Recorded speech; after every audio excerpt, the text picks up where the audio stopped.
placas rojas con músicas incidentales terribles, mostrando escenas de gente de la calle. Hasta ese momento, hasta el primer día de frío del invierno, no había. Lo cierto es que esta temática aparece en las calles de la ciudad a partir de mediados de los 90 con los efectos de la crisis del tequila, claramente, y recrudece sobre finales de los 90, casi llegando al 2000, y la ciudad de Buenos Aires, como ente autónomo, no tenía creado un dispositivo de contención, salvo algunos albergues que se llamaban en ese momento hogares de tránsito, bastante parecidos a los que trabajaba el Ejército de Salvación o organizaciones que tenían que ver con la iglesia, como Cáritas. La ciudad tenía 2 hogares para gente de la calle, adultos, y trataba de alguna manera homologar a estos servicios.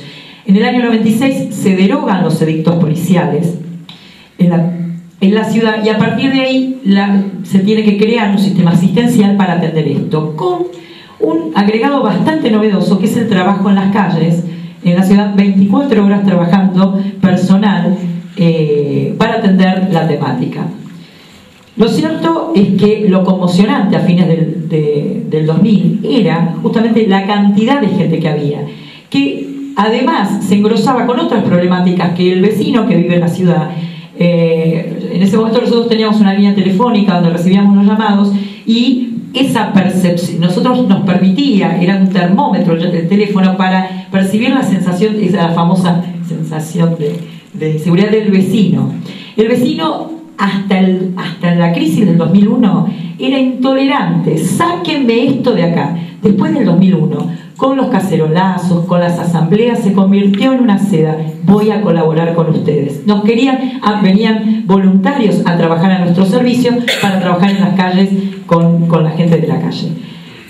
En ese momento realmente era conmocionante, y ahora quiero referirme a los universos simbólicos de la pobreza. Hasta ese momento el vecino, esta persona que actualmente es un actor importante de la temática, porque en función, la mostración de las acciones del gobierno están armadas en función a esta construcción vecino que antes no es el votante que quiere ser sensibilizado respecto al tema. Esto, a partir y a mediados de los 90, de alguna manera las villas descontienen este tema, y empiezan a aparecer las personas durmiendo en las puertas de las casas.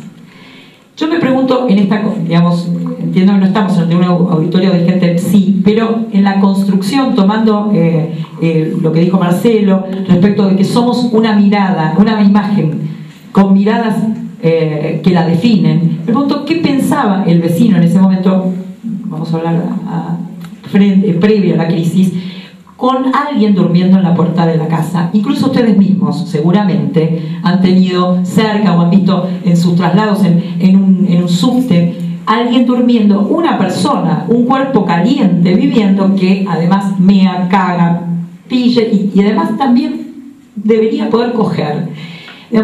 El tema es ¿qué es lo que ocurre? ¿Qué le pasaba a ese vecino? ¿Qué devolvía ese espejo?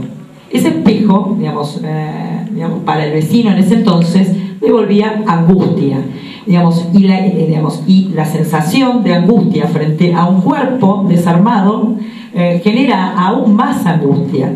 Esto en la actualidad es muy bien capitalizado por la gente que está en el gobierno, porque de alguna manera, yo estaba recordando, nosotros tuvimos una mesa con una socióloga, Susana Murillo, no sé si la conocen, que tiene un libro que habla sobre colonizar el dolor, que es maravilloso, lo recomiendo, y que justamente lo que ha sabido en la actualidad, las autoridades actuales, es colonizar esa angustia y ese dolor que causa ese espejo, esa imagen de vuelta en el espejo del otro. La angustia rompe lazos sociales, aísla a los sujetos y los encierra en sí mismo. Y la incertidumbre trabaja deliberadamente construyendo angustia. ¿Quién decodifica todas estas percepciones? Bueno, estos malestares construidos en la década del 90, que no fue realmente para mí totalmente simbolizada como debiera, pues justamente aquellos que constituían el establishment que apoyó el neoliberalismo y que generó un marco de exclusión para que hoy durmieran personas en la calle. ¿Qué otra la verdad es que yo a veces me pregunto, ¿qué otra cosa puede hacer las autoridades actuales? Realmente no hay otra cuestión, no hay otras posibilidades.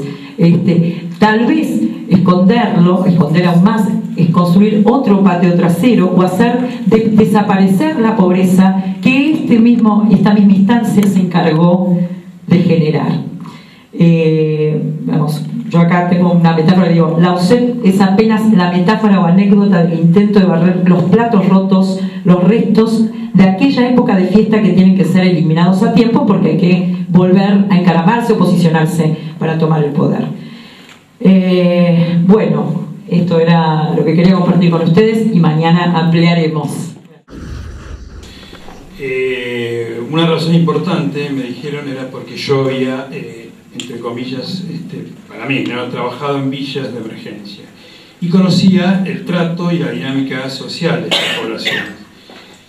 Me tomó un tiempo para pensarlo, pero finalmente acepté. Y pensé, digo, ¿por qué acepté, digamos? ¿Por qué aceptar la propuesta de coordinar el entramado de la organización de estas jornadas? Y al poco de andar, por allá por junio, me lo fui respondiendo. En el terreno personal tengo que decir que soy hijo de migrantes del interior, de catamarqueños, hijos de desarraigados, que escapando de las penurias del interior recalan en la metrópoli en busca de lugares de trabajo y dejando a la familia en su lugar de origen. Pero a diferencia de hoy, en aquellos años se podía ascender en la escala social viniendo de familias pobres, ¿no? Respecto a mi conocimiento de las villas, se generó en la época, en los años 80, a través de la militancia política, en esa época posterior a la dictadura, ¿no? Nuestro trabajo, o sea, la militancia, no se realizaba desde la salud mental o desde la asistencia social, sino que era trabajar políticamente, es decir, tratar de que juntos, pobladores y visitantes que éramos nosotros, poder pensar críticamente sobre el estado de las cosas, sobre el estado del país, el barrio, la familia. Es decir, generar instrumentos de cambio. Era sumarlos para la causa de los cambios sociales. Con el paso del tiempo, y ahora ya hablando de las vulnerabilidades y fragmentaciones, que es el tema de la mesa, tengo que decir, y habiendo el país sufrido y padecido tanto descenso social, ya la villa no es lo que era. Antes, por lo menos, había una cierta unidad familiar, solidaridad entre los ocupantes. Hoy esa unidad está quebrada, y está quebrado el entramado social. Por eso es todo más difícil. Esa tarea que hacíamos los militantes se torna también más difícil hoy. Y es así, y así le fui encontrando razones a mi intervención en la convocatoria. Y con este marco personal me uní con otros integrantes y comenzaron las primeras reuniones.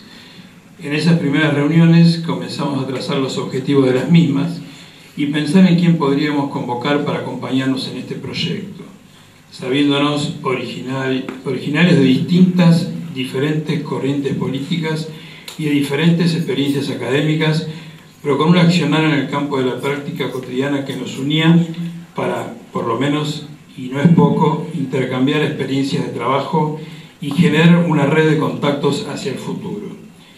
Con estas premisas comenzamos a reunirnos aquellos emprendedores como Sergio Rodríguez, Roberto Gutman y Sabino Ayala y comenzar a armar un documento fundacional y a partir de este convocar y contactarnos con aquellos que nos interesaba que se acerquen al armado y aquellos que, estando de acuerdo, podrían ayudar a la organización de este evento. En diversas reuniones se dieron ciertas discusiones apasionadas sobre lo que queríamos y el objeto de máxima que es la red en este campo.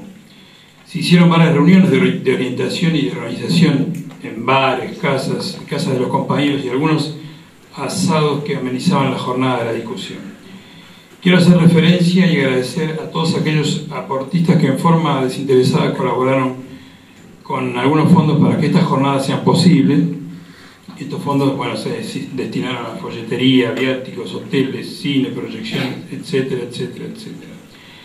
Tenemos también que agradecer a la sección de psicología de Página 12 que colaboró con varios artículos y notas en agenda para que sea conocida esta actividad.